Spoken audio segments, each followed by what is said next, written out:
చింతకాయ పచ్చడి ఓల్డ్ స్టైల్లో చేయటం నేర్చుకోండి అందరూ.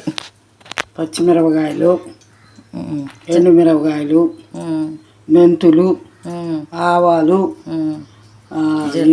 నువ్వులు, కరివేపాకు అన్నీ వేగించి మిక్సీ వేస్తే పచ్చడి, చింతకాయ పచ్చడి. కొంచెం కరివేపాకు, కొంచెం కొత్తిమీర కూడా వేసుకుంటే చాలా బాగుంటుంది పచ్చట్లో. దాన్ని వేగించి తర్వాత మిక్సీ వేసుకోవాలి పచ్చడి వేసి. పచ్చడి మిక్సీలో కన్నా ఇంకా రోట్లో వేసి దంచుకుంటే చాలా బాగుంటుంది, టేస్ట్గా ఉంటుంది. చింతకాయ పచ్చడి అయిపోయిన తర్వాత తాలింపు పెడుతున్నాం. ఉల్లిపాయలు వేసి, ఇంగువ వేసి పచ్చడి 1 నిమిషం తాలింపులో వేసి వాడ్చుకుంటే కమ్మగా ఉంటుంది పచ్చడి.